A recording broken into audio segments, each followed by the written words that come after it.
हिमाचल में जारी रहेगी ओल्ड पेंशन, मुख्यमंत्री बोले सरकार कर्मचारियों के कल्याण के लिए प्रतिबद्ध। पंजाब हरियाणा हाईकोर्ट का नजीर फैसला, कर्मचारियों को 30 जून 2026 तक दें 60% डीए। इसके विरुद्ध दायर एलपीए में स्टे भी नहीं दिया। हिमाचल में जारी रहेगी ओल्ड पेंशन, मुख्यमंत्री बोले सरकार कर्मचारियों के कल्याण के लिए प्रतिबद्ध। मुख्यमंत्री सुखविंदर सिंह सुक्खू ने कहा कि वर्तमान राज्य सरकार सरकारी कर्मचारियों के कल्याण के लिए प्रतिबद्ध है। उन्होंने कहा कि सरकार ने मंत्रिमंडल की पहली बैठक में सरकारी कर्मचारियों के लिए पुरानी पेंशन योजना बहाल की। इसके विपरीत केंद्र सरकार की ओर से यूनिफाइड पेंशन स्कीम लागू करने के लिए निरंतर दबाव डाला जा रहा था। उन्होंने स्पष्ट किया कि राज्य सरकार हर परिस्थिति में ओपीएस को बहाल रखेगी। मुख्यमंत्री ने कहा कि सरकार के ओपीएस लागू करने के निर्णय के परिणाम स्वरूप केंद्र सरकार ने 1600 करोड़ रुपए की वित्तीय सहायता बंद कर दी है। इसके अलावा वर्ष 1952 से राज्य को मिलने वाला राजस्व घाटा अनुदान भी बंद कर दिया गया है, जिससे राज्य को प्रतिवर्ष 8000 से 10,000 करोड़ रुपए की वित्तीय नुकसान हो रहा है। हिमाचल प्रदेश के लोगों को उनके अधिकारों से वंचित रखा जा रहा है। उन्होंने कहा कि पूर्व भाजपा सरकार को राजस्व घाटा अनुदान के तहत 54,000 करोड़ रुपए तथा जीएसटी मुआवजे के रूप में 16,000 करोड़ रुपए प्राप्त हुए थे, जबकि वर्तमान राज्य सरकार को आरडीजी के रूप में केवल 17,000 करोड़ रुपए प्राप्त हुए हैं, जो 4 गुना कम है। इन वित्तीय चुनौतियों के बावजूद राज्य सरकार ये सुनिश्चित कर रही है कि प्रदेश का निर्बाध विकास सुनिश्चित हो। मुख्यमंत्री ने ये बात हिमाचल साइंस मास्टर्स एसोसिएशन के प्रतिनिधिमंडल से भेंट वार्ता के दौरान कही। एसोसिएशन के हमीरपुर जिला के अध्यक्ष विकास कौशल के नेतृत्व में अध्यापकों ने मुख्यमंत्री से भेंट कर अपनी मांगों से उन्हें अवगत करवाया। प्रतिनिधिमंडल ने मुख्यमंत्री से टीजीटी शिक्षकों को हेडमास्टर और प्रवक्ता के पदों पर पदोन्नत करने का आग्रह किया। मुख्यमंत्री ने आश्वासन दिया कि उनकी मांगों पर जल्द विचार किया जाएगा। पंजाब एवं हरियाणा हाईकोर्ट का कर्मचारियों के हक में बड़ा फैसला।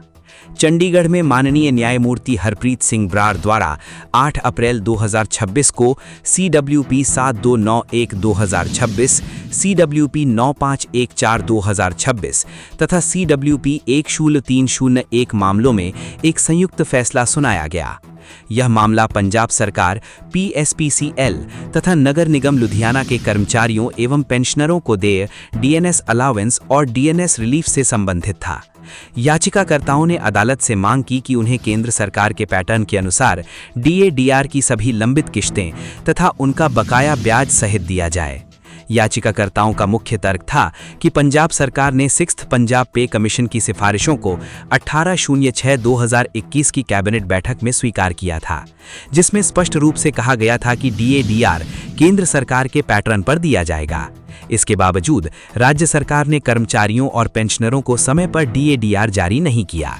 अदालत के समक्ष यह भी कहा गया कि IAS, IPS, IFS अधिकारियों तथा न्यायिक अधिकारियों को केंद्र सरकार के अनुसार DA मिलता रहा, जबकि सामान्य कर्मचारियों और पेंशनरों को इससे वंचित रखा गया, जो संविधान के अनुच्छेद 14 और 16 का उल्लंघन है।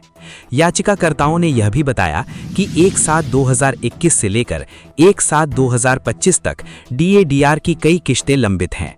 सरकार ने 18/2/2025 के पत्र द्वारा 2016 से 2021 तक के एरियर को किश्तों में देने की योजना बनाई, लेकिन 75 वर्ष से कम आयु वाले पेंशनरों को 42 मासिक किश्तों में भुगतान का निर्णय लिया गया। इसे याचिकाकर्ताओं ने भेदभावपूर्ण बताया, क्योंकि 75 वर्ष से अधिक आयु वालों को कम किश्तों में भुगतान किया जा रहा था। अदालत के समक्ष अमिकस क्यूराई ने विस्तार से बताया कि DNS अलाउंस कोई दया या अनुग्रह नहीं, बल्कि कर्मचारियों का वैधानिक और संवैधानिक अधिकार है। इसका उद्देश्य महंगाई के कारण वेतन की वास्तविक क्रय शक्ति में होने वाली कमी की भरपाई करना है। सुप्रीम कोर्ट के कई पुराने फैसलों का हवाला देते हुए बताया गया कि DA महंगाई से सुरक्षा देने वाला एक आवश्यक वेतन घटक है और इसे समय पर देना सरकार का दायित्व है। फैसले में यह भी सामने आया कि पंजाब सरकार ऐतिहासिक रूप से केंद्र सरकार के पैटर्न पर DA देने की नीति अपनाती रही है। पंजाब एवं हरियाणा हाईकोर्ट का कर्मचारियों के हक में बड़ा फैसला।